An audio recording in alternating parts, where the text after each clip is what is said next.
Hello and welcome to What the Lux with me, Fred Moore. And me, Anand Sharma. Together we lead Matterreform, a design consultancy specialising in brand, digital experience and content. And this is a podcast that calls time on tired ideas of luxury. Alongside industry luminaries and thought leaders, we explore what truly defines category-leading products and services.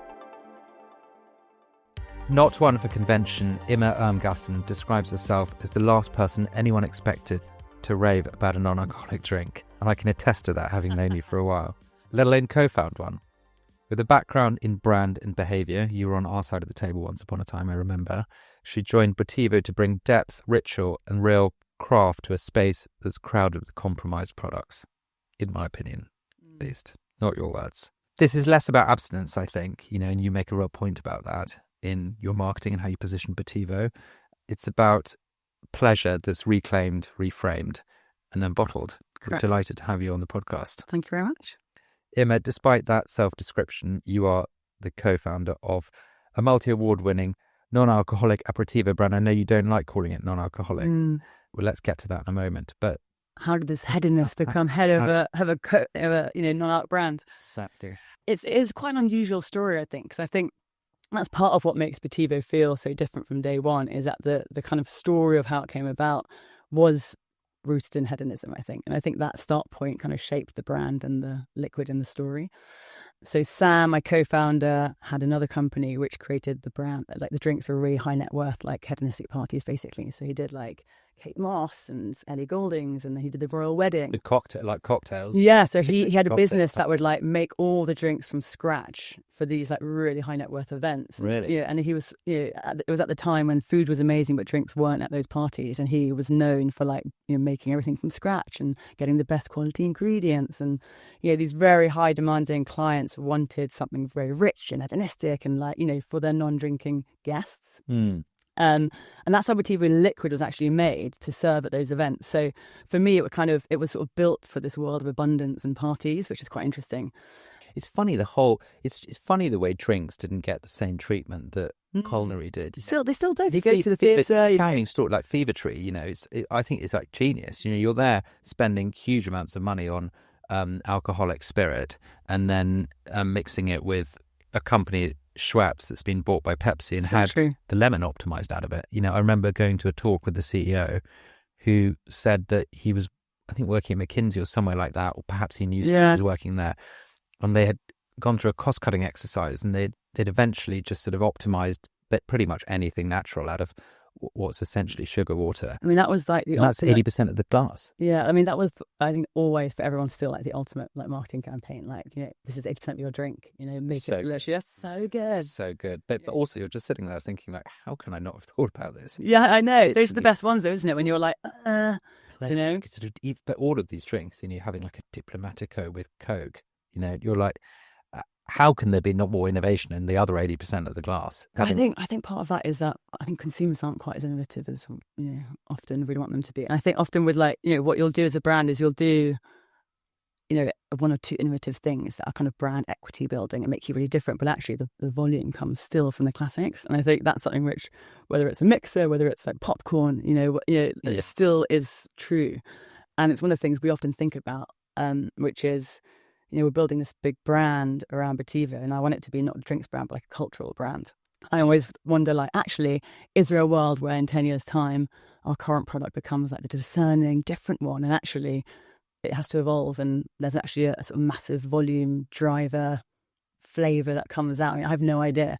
It's not the plan right now, but, when you look at the way that businesses go, and you see, where volume comes from and where the energy is from a consumer point of view, it's not always where you expect.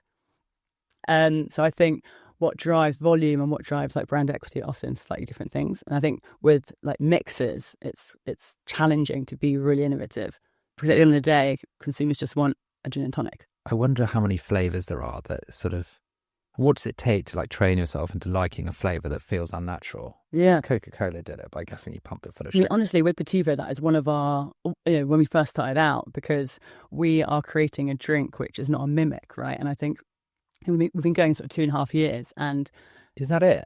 Yeah, as in like the rebrand was just over 2 years ago, and then I joined. It feels like you've been around forever. I joined 2 years, 8 months ago. So that was when we went But properly. your branding is great. You stand out. Yeah, well, thanks. You stand out, and it's delicious. Yeah, but it's also quite different, right? So I guess what I was trying to say was, that point around like break training your brain is that I think often with Botivo, because it's not a mimic drink, and particularly when it launched, it was like deeply unusual. It takes almost like the second or third sip for your brain to be like, what is this? Because it's always trying to put it in boxes. And I think when it comes to like drinks innovation, it takes often a few sips for people to be like, oh my God, this is something really new. What is it? Where does it fit? Okay, it's delicious. So we'd often get people to taste it 3 times in tastings, because after the first time they were like, what is this? Like, whoa. You've got to position it. Yeah. And then the third time they're like, oh my God, it's delicious. But it's you mature side of vinegar, don't you? I think like there's a few reasons why we use sort of British apple cider vinegar, and then like honey as the base, and the mainly flavour, right? So really interestingly, like apple cider vinegar starts its life off as alcohol. So one of the problems with non-alcoholic spirits is that they won't take on the flavours of botanicals and things when they're water-based. While an apple cider vinegar starts its life off as alcohol, so it has the extraction properties of alcohol. So when you put like botanicals into it, and fresh botanicals, it will actually bring into the molecules, if you like, the flavours of those botanicals in a way that water-based products can't. And so it is kind of moorish and tangy, but also it's just a really complex like vehicle for sort of the mouthfeel and like the extraction properties you get from alcohol. And so, that's sort of the first thing. And I think the second thing is that it doesn't also go off, right? So honey and apple cider vinegar, which are our 2 core products, before they're infused with rosemary, thyme, gentian, orange zest, etc. And they're natural preservatives. And that for us was also a really big deal, particularly for Sam, my co-founder, because he's really into sort of unprocessed foods and things. Which I'm not. But you don't have to use preservatives in it. So there's lots of, potassium sorbate and things that are really bad for your gut, and actually were sort of banned in countries and stuff in other products, because without alcohol, liquid wants to go off. For apple cider vinegar and honey are natural preservatives, so we don't have to use any of them, which is a really unique like selling point. And also big for places like the US, I guess, where you don't, often places won't allow that kind of ingredient in. Yeah. You've said like in the past that you don't think the future should be focused on ABV. Yeah. ABV, is that? Yeah. Yeah. And so my question then to you is, would you make alcoholic drinks using Botivo? Definitely. So we definitely would. I mean, that's like, so for context from the beginning. So I spoke a bit how like Sam started Botivo and it came from this hedonistic place. But I think the context of me joining was I tried the liquid before it was sort of the brand it is today, and was just completely blown away by the taste, right? I was just like, what the hell? This is amazing. And I was drinking it like constantly. As I mentioned earlier, and you I have partied in the past. I'm not one of life's like moderators. And I think the idea of me enjoying like a non-alcoholic drink was just so not expected. Yeah. And so when I was drinking the whole time, and I was like, what the hell? If I'm drinking this and I'm the least likely person to drink it, then it's got to be something sort of really massive. And it wasn't about the fact it was non-alcoholic for me at all. It was about the fact that it was delicious, and it was so pleasurable to drink. And so the reason why I sort of bring that up was because that's where the whole brand came from. So then I worked with Sam and sort of approached him because I was like a happy part of this, and redid the whole brand, and we launched it just over 2 years ago as the brand you see today. But the main thinking is that it's not a moderation brand, right? It's a pleasure brand. And we talk about that all the time internally and externally. We'll never talk about dry January or Stoptober or sober, because I didn't see it as a drink that you drink when you're not drinking. It's a drink that you drink when you just want something really well made and really delicious, and you crave the profile, which sits it in a very different sort of mindset emotionally from other products out there. And so that for me has a natural or, an authentic brand extension to an alcoholic product down the line. But equally, if we think about our brand vision, because I think it is relevant, is that it also sits probably quite separately from other non-alcoholic products. Because, I think often when you see like brand positionings, decks, you often see to be the most loved non-alcoholic drink in the world or something. You get these kind of pithy lines. And our brand vision isn't a line like that. It's actually like a scene. And the scene is that every best dinner party in the world has like a Botivo on the table. Everyone's drinking it, some with, some without alcohol. And it's the brand that brings everyone together, and no one cares if anyone's drinking or not, because they're drinking this aspirational brand that connects them and is inclusive. And so we don't, even though we're non-alcoholic liquid, we're not a non-alcoholic brand. And 1 in 4 of our customers use it with alcohol, right? So I drink it with mezcal, for example. And so that's like my go-to drink. And it's a big part of our growth strategy. Do you push that? Do you talk about? We do. So it's increasingly going to be part of our strategy. So, my thinking on that is, and this from also working in this space for years, is if you confuse consumers too early on and you say like, we're this, but we're also that, it becomes like a massive danger zone. So our strategy has been to really sort of first touch, second touch, third touch, be a non-alcoholic drink, but then introduce this idea. And our drinkers aren't moderators, they're pleasure seekers, right? That's who we've targeted. So they pick it up, and now 1 in 4 drink it with alcohol. Would you go so far as to create a diffusion product that is designed to work with alcohol? We already have. Like Botivo does work with alcohol. So now 20% of our trade customers serve it in an alcoholic serve. That's interesting. Because it works amazingly with mezcal, tequila, gin, whiskey. Peaty whiskey holds up to it. And I think it's because it's such an intense flavour that those really strong spirits that normally get kind of drown out other mixers, they have something that holds up against it, and that adds like nuanced layers. And so you'd have like a part of whiskey, a part of Botivo, and then soda water. That's like a whiskey highball, which is delicious. Yeah, that's interesting. So yeah, quite nice to have that as something that you can substantiate drinks with in your cabinet. Do you think that you might do yourself a disservice by putting yourself in a category that undermines your ability to charge a price premium? Perhaps undermines your ability to charge a price premium, right? So for the example mentioned earlier, if something's sitting next to a gin in the supermarket, I place it as a gin. Yeah. Non-alcoholic makes me think, well, alcoholic price point. Yeah. But without the but with 0%. And so, would I pay that for elderflower cordial, £25? No, I'd pay £5. I actually use this in a course that I teach as an example of framing. Yeah. And so do you have to then work harder because of where you're putting yourself? Probably. I mean, but we do sit in the non-alcoholic category in the supermarket, for example. So we all sit alongside all those products, and like Waitrose, just launched in a car, they will be there.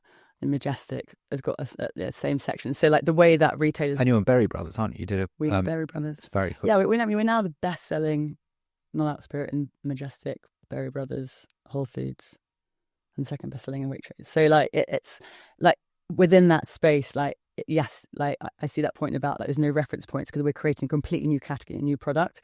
But I think a few things happen. Like I think first of all, if you look at all the data within those supermarkets at the moment, the momentum is actually behind the non-mimic products, and it's the products which are mimics which are really starting to slow in sales. So we're starting to see this change in consumer behavior where they just want a delicious drink which creates a moment and an occasion for them, and which is kind of high quality and quite strong in flavour and kind of unique, versus, like you said, something which was the dominant sort of drink, maybe even like 1 year or 2 years ago, but the tide is massively changing. And I think the key thing is to, you're right, like, the premiumness, you need to fight harder for it, right? Like, but was something which from the beginning when I worked on the rebrand, and I sort of picked our illustrator and we kept the yellow wax from the previous bottle, all of it was based around not just the brand and this idea of like kind of hedonism that I wanted to put across. It was also about designing a product which created an occasion and a ritual. And I know that's something you guys talk about a lot. When it wasn't just a drink and the fact you make it with an orange and a soda, it was everything from the wax, unraveling that wax, at the moment, at the yellow hour, our kind of trademarks, a consumption occasion. It was unwaxing that. It was about, demarcating your day, slicing an orange, putting the ice in. And I think, particularly post-COVID, the challenge with a lot of people when they're working from home or is that structure's gone, and they're kind of desperate for ways to be like, okay, this is now the time when I'm back from work and I'm easing into my evening, and those moments have become more important than ever. Well, in the past, you had these very natural demarcations around work or structure or, whatever, and you didn't need it in the same way. And now people are looking for, I think, brands or products or, people or occasion, whatever it might be, to create that kind of barrier or that sort of shift. But can you really tell people when to have a ceremonious moment? And does it work that way round? Or what are the challenges you've come up against when telling rather than inserting yourself into moments? And how do you make that happen when you're trying to... I mean, I think one of the challenges with non-alcoholic drinks has always been, for me anyway, when I look at products and brands that have existed, when I was thinking about how to position Botivo, was that I felt like the occasion's always been quite unclear. It's kind of like, oh, what to drink when you're not drinking, or like, and it's sort of, and for me, like, consumers need to have a clear moment or a vibe or a feeling in their mind, and so that's why the yellow hour was so important, and we've gone like really, we'll continue to go really big on that. Our brand is all about being yellow, obviously, and for me, like, being really sticky is saying the same thing over and over again, right? It's sort of marketing 101. And that can be like saying the same color over and over again, or it could be saying the occasion. And we have like tag, for example, on our bottles now, which say the yellow hour. Like, this is to be drunk in the yellow hour. What is the yellow hour? What does it mean? The yellow hour is our play on sort of the golden hour. Okay. And it's this moment when you sort of clock off work and you ease into the next stage of your day, and that's and sort of I think everyone has quite a emotive feeling when they think about like the golden hour and that time when you clock off work and the sun's out and you're chatting to your mates and you're going to the pub, or you're having a dinner party, or you're in the garden.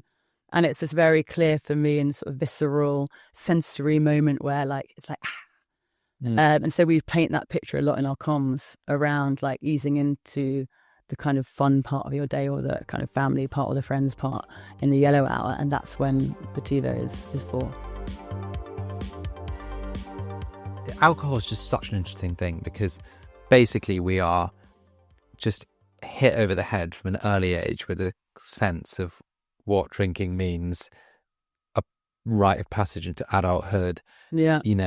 A way freedom, sex, exactly, fun, everything, parties, exactly, connection, exactly, removing our inhibitions.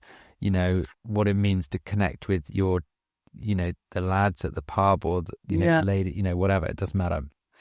And well, exactly. I think we were taught in culture that was alcohol that did that. And I think what's happening in culture now is that people are realizing it's actually spaces, or it's music, or it's the vibe that can actually do that. And that's sort of the shift that we're seeing is, before like alcohol was the connector, but now it's experiences around it that are the connector. And I think that's, people are starting to realize that. And I think Lucky Saint's done a really good job at being the pioneer of that kind of thinking. I think what always surprises me is that, people talk all the time about Gen Z, these guys, they're not drinking, et cetera, et cetera. And that is obviously happening. But when we look at our data, for example, of who buys us, like out and about, it's 30 to 40-year-olds. But in terms of direct consumer, it's like 70%, like 40 to 65.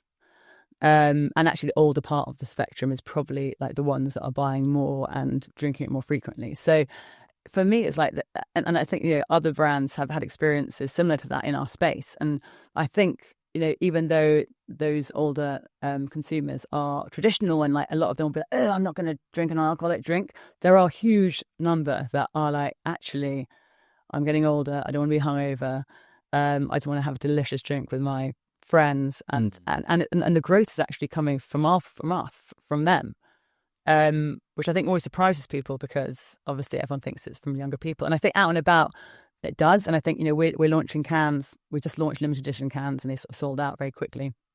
We're launching them in January as sort of permanent SKU. And the thinking behind that was, we know that young people love the brand. So if you look at our Instagram, for example, it's like 75% 20 to 35 that follow it. But the people who are buying us are like the opposite, like 75% 40 plus, right?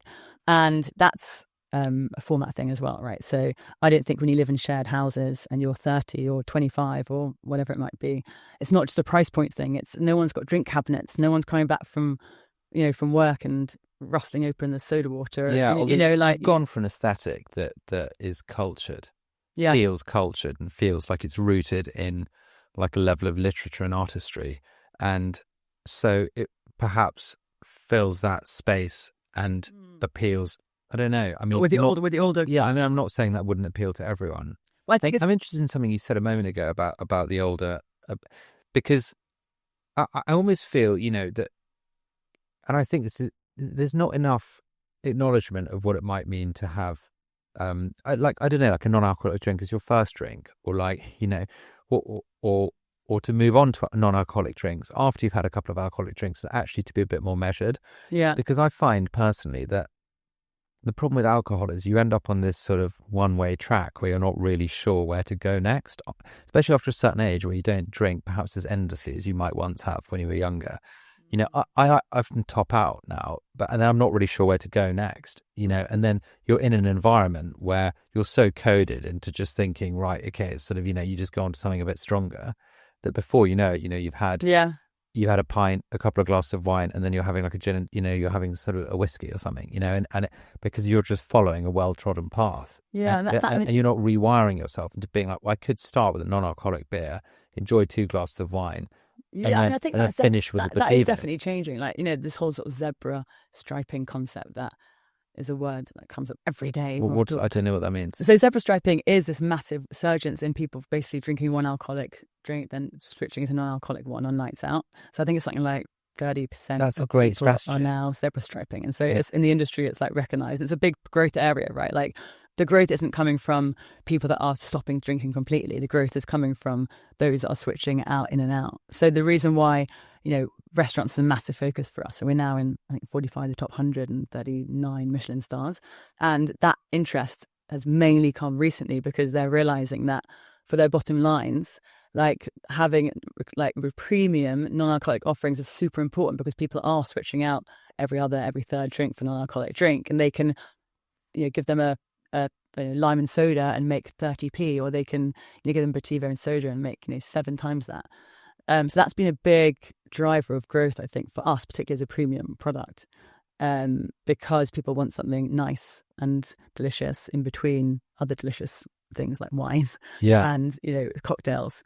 Is there quite a supportive community and a bit of a sort of abundance mindset around this emerging category? Because it really is emerging, isn't it? You know, and you're giving meaning to people and actually replacing something unhealthy with something healthy and making it more about the social connection or the symbolism of a moment in time than it just being about being inebriated, which is... You know what? Like it's so true, and it's not the reason why I went into it, but it's definitely a reason why I'm enjoying it so much. Like we get emails every day from people being like, you know, I mean, that it's changed their life, and like, you know, they now can enjoy things again, and like people, you know, people are putting 150 bottle orders, you know, like to have in their, you know, in their cellar, and like the kind of emails you get are like, thank you so much, you've changed my life. That's interesting. Yeah. They'll keep it just like to have it in the house. But does it get better with age?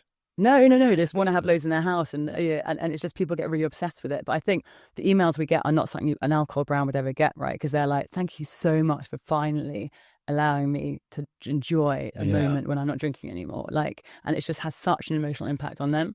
Why do you think no one else has gone for this rebellious spirit rather than this sort of more sanctimonious? You know, people, I think, turn to brands for navigation, don't they? And you buy into things that say something about the decision you've made to those around you and to some extent to yourself.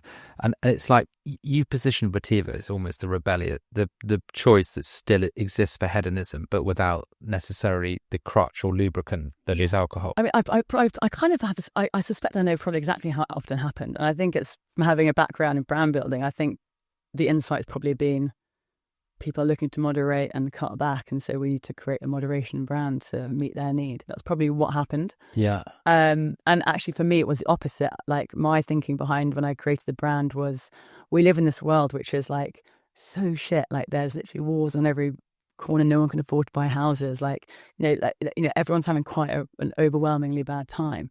And the last thing that I think people want to hear in that moment in time is, and by the way, you also have to moderate, or like, and by the way, you also have to drink that you really want. Well, there's an inverse relationship between economic prosperity and... Exactly, the lipstick effect. Like, you know, like how do I live myself out, delight, pleasure, etc. So the insight around Botivo was much more like, the world's really rubbish. Like if you're drinking an alcoholic drink, you've kind of already decided to moderate. So I'm not gonna tell you to do that again, because that's just a bit worthy. I'm actually going to offer you something else, and that's like pleasure, taste, hedonism, etc. And that for me is the tension that makes great brands. Like I just love brands when there are really innate tensions in brand positionings, basically. And our brand positioning is artisanal hedonism, or artisanal hedonists, I should say. And it's the idea of something that's like really well made and crafted and slow, but then has this like energy of like hedonism and pleasure seekingness, which you often don't see together, because often, you know, artisanal brands or products are really serious or really quiet, or, you know, sit in that sort Meek. of meek, exactly. And for me, like, when actually I rebranded Botivo because it existed before, and it was a very meek sort of What did herbal. it look like? It was like a wine bottle, small wine bottle with a hand-drawn herbal drawing on it. And that was exactly my point, which was when I tried the liquid, it was so punchy and extroverted. You know, it's like really like hits you around the face. And for me, the best brands have a product and a product that matches the brand and the kind of behavior. And so when I saw this meek bottle and then I saw this really punchy, pleasurable, sexy, you know, like extroverted liquid, I was like, this is a massive mismatch. And so the brand, or the rebrand, which we did, like, was all built around this extroverted product, which I believed it was, and which I also believe is what makes people resonate with it, and also what makes it different. What's the deal with Lanark Farm? What do the other makers do? So actually, Sam sort of discovered it when COVID happened, and Rum Runner, his other business, obviously was events, or making drinks for events. So he was like, okay, great, I'm going to take the time to like store all my stuff from this business in this farm. And then I'm going to try and work out how to manufacture the liquid of Botivo before I joined a sort of scale. And so he took over an old milking parlour in this farm. And at the time, I think there was like 2 other small kind of cottage industries in it. And it's a guy who owns the farm and just rents out the spaces. And then over time, it's now got like, I think 8 cottage industries on it. And we do farm visits for trade there. And they've kind of spruced it up. And now it's got sort of pavings, and they do like Christmas events there and like local farmers, like, you know, markets. And it's basically got a Crossover Blendery, which is the most delicious craft brewery on there. And they basically ferment fruit in like French barrels for 3 years and then make these like very one-off like craft beers. And they have like a tap room now. And then they've got a gelatery, gelatery? How do you call it? Is that what you call ice cream maker? It's got a bakery. It's got a coffee roaster. It's got a massage person now, which we haven't, you know, experienced yet. I'd love to. And then it's got a farm shop now. So since like in the last 2.5 years or 3 years, it's now become this sort of destination where we have a unit. And, you know, as we grow, we'll knock through and continue to sort of expand into it. But it is like it's a place now, and it's a maker's kind of haven. And that feels really exciting, and it's where we were born, and so it's a big part of our story. So you talk about pleasure, not moderation, and, you know, you're reframing, you know, this big wellness narrative in many ways that is, I think, an opportunity to reshape. Actually, it's good to stand against something, isn't it? Yeah. Do you find that difficult, navigating what's become quite a culturally loaded space? I think we sort of steered away from it's a really healthy product, Botivo, right? So it's, you know, it's unpasteurized, it's only got no preservatives, no flavorings. Our signature service, low calorie. It's served with soda water, and it was very tempting to go down that route in the branding around like let's be a health brand, you know, and you know, that's obviously health sells, and it's like the fastest growing category, and it's the main reason why people like go to non-alcoholic drinks. But I think for me, my vision for the brand is like much bigger than a drink. Like, you know, I think the best brands like play a role in culture, right? And once you start representing like health as opposed to like a feeling or a mindset or a space which could actually be stretched into all these other exciting areas, then I think you're limiting, like, for me, the range of what Botivo could be. And I want people to come for the taste and the pleasure and the experience, and they can stay and keep buying for the health, and they'll discover that once they buy it. But I don't want it to be a health brand. It's healthy though, isn't it? It is, exactly. Is it? I don't know. No, it is. That's it totally is. And do you like show up at festivals and, like, you know, you've got Berry Brothers in one hand, and then what does Botivo look like in a pop up? I mean, you saw our last invitation was with Ottolenghi, which was sold out in like 6 days. It's amazing. It was such a good flavour, such a good sort of product. And again, we made it ourselves. Worked with Gotham to do it. Can you add it to food? Well, yeah, you know what, we get asked this, but I'm just trying to stay focused on the. Okay. Sorry. As in, I'm like, no one talk about using it in a vinaigrette. It's got apple cider vinegar in it. Let's not go there to start like freaking out customers. But That wouldn't be the right place to position something that's already started. No, and I think I've seen other people do it, and I'm just like, I'm very much about just. But it'd be good as a marinade or something. Do you know what I mean? If there is actually one chicken, a Botivo chicken. There is actually a restaurant that messaged me being like, we made a delicious sauce with it, and I was like, don't tell anybody. Really? Funny. But yeah, I think it probably would do. But it's good. It's interesting to see you've got this real focus on not confusing the customer. Yeah, I mean, I think it's really important. I think like what you have to keep reminding yourself, and if this was a piece of advice that someone gave me actually early on in the Botivo journey, which was, say the same thing over and over again. Obviously, it can be in slightly different ways, but say it again and again, because even when you're bored, out of your mind with saying this one thing, 99% of customers still probably haven't understood it or even heard it. And so it was this idea of, be creative in how you show up consistently, but show up consistently. And I think the biggest danger for brands is when you stand for everything and nothing, or if you try to appeal to all consumers and don't talk to anyone. It's the same pattern. So we have to be really careful if we're trying to do something different to not confuse people. How do you think about price point? What's the link between value and cost? So, I mean, again, I think it links back to the stories, right? Like the price point for Botivo, we are not like ripping people off. Like it's all quality ingredients. How much is it? There's 20 drinks and it's $27.50 for a bottle. So it's £1.20. It's £1.20. But actually, it does, other drinks have more water in them, right? So they're 10 to 13 serves in a bottle with 20. So actually by drink, it's actually probably the best value. But what I mean is that, I think there were earlier iterations of products which were priced at a really high price point. And I know for a fact the liquid cost like nothing to make, right? Yeah. But Botivo, in this new wave of like true craft products, which is what we're trying to create, and that kind of ABV agnostic sort of new phase is about taking time. It's about using real ingredients. It's about stories. It's about the kind of consumer that loves how things are made and the quality of it, and not just people that are looking to drink something like that's because they're moderating. And I think from the beginning, our consumer is not the moderating consumer. We're not interested in the people that are, well, I mean, obviously we'd love them to drink us, but we're not targeting the really healthy people who are counting calories and like looking at the fat in their food or low fat in their food. We are targeting people who love to travel, who love the way things are made, who invest in quality ingredients. They drink craft beers. They're drinking like whiskies. So it's a very different consumer that we are talking to than a lot of other brands in the space who will talk to those that are trying to cut back and moderate. Those who build a table upon which they enjoy the yellow hour. Those, exactly, who feast on life. Exactly. That's kind of, and that's why the Ottolenghi partnership was so great, because we're both brands that believe in sort of feasting on life. I just have this image of like the Last Supper with like a bottle of Botivo. Yeah, sort of smeary sort of food everywhere. Yeah. But like sexy food. So it takes a year to mature.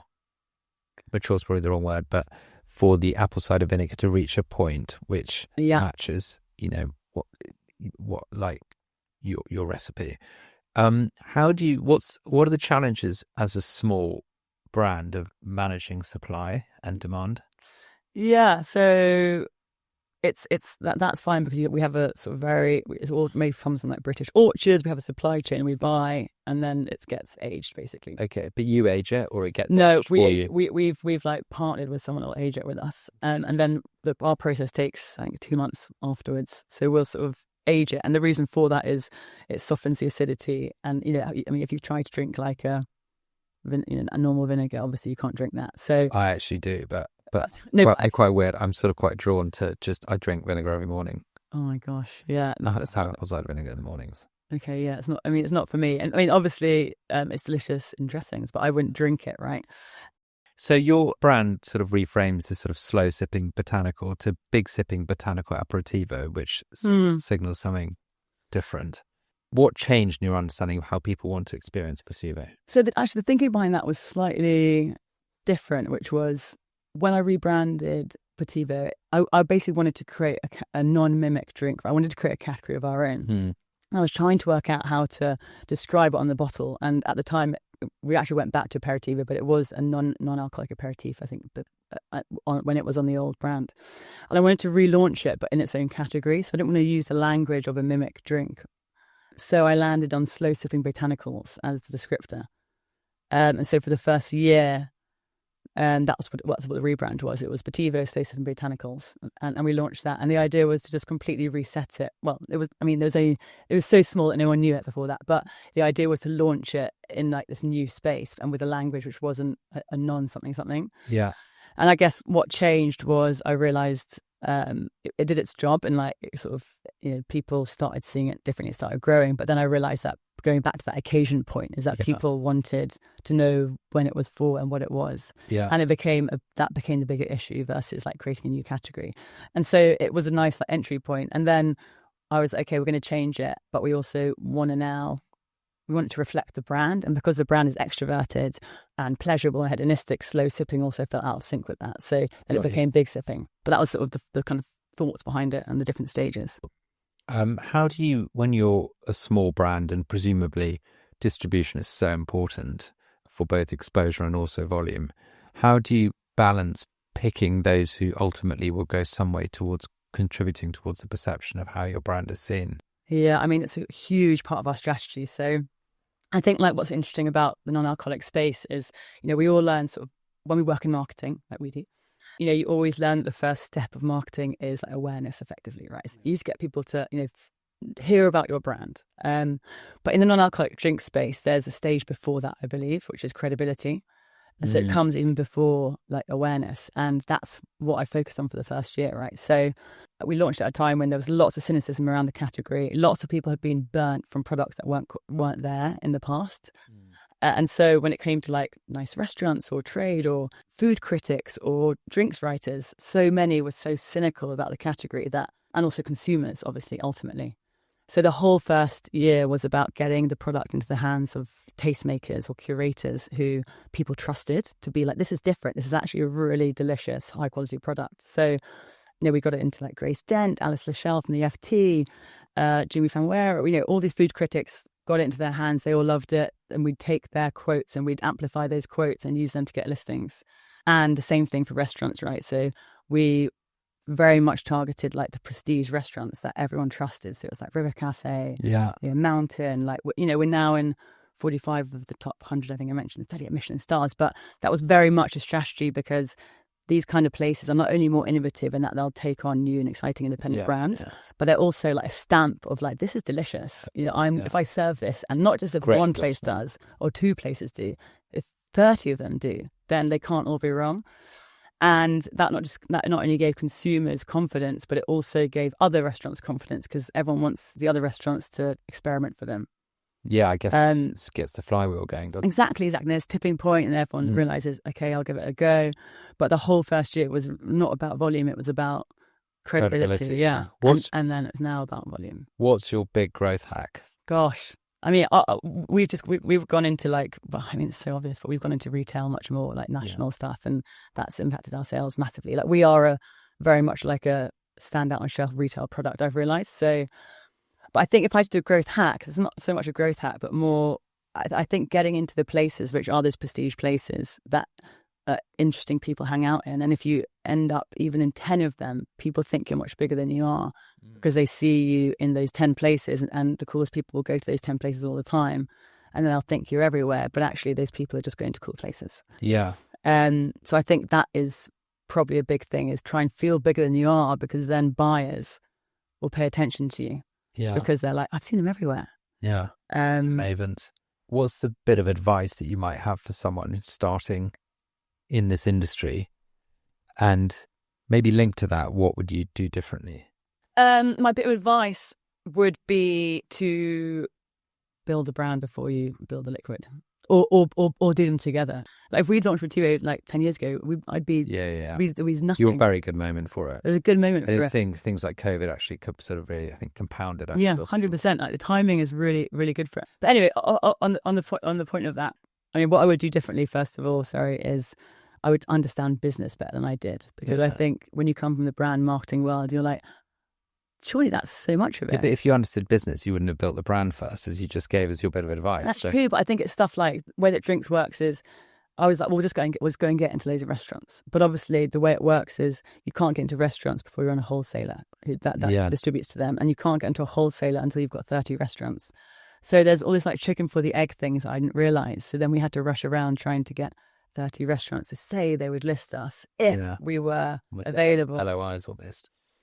So that was the industry is really complicated, actually. Oh my God, it's so complicated. So that would be my bit of advice. Like, make sure that you talk to people about how it actually works, because it's insanely complicated. Yeah. And then in terms of what I would do, I would build the brand and the product together, because I think that feels authentic. That's a great bit of advice. What would you change about your industry? I mean, I would definitely put a lot more craft into it. I think that is the big kind of elephant in the room, in that I don't know if consumers will respect the category the way they do alcohol or, other categories, unless they can see how it's made or what goes into it, and kind of really feel that process and feel like it's transparent. So I'd love to see a lot more transparency, and it doesn't even have to be craft. I mean, that would be the ideal, but just a lot more like, this is what goes into it, and like, this is why it costs this, and and just to open it up and show people, because I think that's such a big cynical it's difficult. area. Alcohol's got hundreds of years of myth building, and a lot of it is just the stories we like to believe, Yeah, and actually, alcohol's often really cheap to make, but because we have this value system where we, place value on alcohol, that's not questioned. But the reality is, it's often more expensive to make than a lot of alcohol. Is it? Yeah, because you're using. That's interesting. I didn't know that. Well, because think about it, like, we're tax less though. That is tax less, but the product's probably evens out in many ways, because think about it, we're using all fresh ingredients. We're sourcing them from like growers. It's taking like a long time to make, but it's not like there's not flavorings and essences.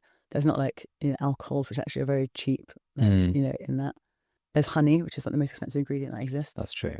So it's interesting in that the alcohol is where we feel like the money is, but actually alcohol itself isn't always expensive.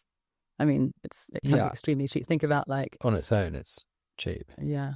What most concerns you about the world that we're leaving your lovely twins? Oh God, this is such a bad time to ask that question, because I've got like low-key anxiety about everything at the moment, out of our control. It's just too hard to pin it down. I think for me at the moment, it's just like, keep them safe. It's gone down to like Maslow's hierarchy of need. If you'd asked me 2 months ago, it was like, make them independent and like make sure social media doesn't, upset them in the future. But now I'm like, let's just try not to have a war. Yeah, to end the human race. Yeah, exactly. Let's just keep the planet going. And that is something which is very much on my sort of mind sort of every day. Like, was it even responsible to have kids? I don't even know. Yeah. If you had to give up your job tomorrow, what would I do? Well, apart from be a TV presenter, which was my childhood dream. Was it? Yeah, T4. So do you T4 specifically? That was my specific dream. Did you practice on your own in your room? No, I sort of, and the dream was very much like with a hairbrush in the bathroom mirror. But right. But anyway. But now, so you did practice on your own. Oh, sorry. Yes, sorry. I thought you meant like sorry. Yeah. I practice only on my own. Yeah. But no, nowadays actually, you know what? It's depressing to say, but I would actually go back to my old freelance consulting work. Doing brand consulting. I was doing brand consulting, but I was working across loads of different categories and like doing a lot of like what's going on in the world, what's happening in culture, what's the future of masculinity, what's the future of gender. It was really big. Those are very interesting. Which was super interesting. I think identity and gender are just absolutely fascinating subjects. I was doing exactly that kind of cultural stuff. And I think that really allowed me to like meet loads of people I wouldn't normally meet, have lots of interesting conversations. But also I was a freelance consultant for 7 years. So I was working for like 9 months a year and I was taking 3 months off and traveling. And that for me is just the perfect balance. I mean, I'm like, what was I thinking going away from that? I'd be spending way more time with my kids and doing lots of interesting stuff. But obviously once you've got the founder, the bug, you can't go back. But it was kind of ideal, actually. Yeah. What's the most exciting thing for you in the next 5 years, other than avoiding the destruction of the human race? I think it's definitely building a company culture that I'm really proud of. I think like we've got a really young, like really passionate, really talented team. And, when I was working in an agency, I didn't really love like managing people, actually. It wasn't one of the things that I sort of loved doing. But now we're building a company culture and I'm really invested in ensuring that the team is really happy and progresses, but also that they have a future beyond like Botivo, and that we're setting them up to do something. So it's become bigger than just Botivo. I actually want to create this supported team of like people that can go out and thrive. Great. Well, on that positive note, it's been a real joy. Thank you so much. Thank you for having me. Thanks so much for listening. This has been What the Lux. You can find us on socials at Matchreform, and drop us any questions or comments on Twitter using the hashtag #WhatTheLux. Or if you're a luxury brand looking for strategy and design that goes beyond the banal, get in touch via hello@matchreform.com and chat to one of our consultants.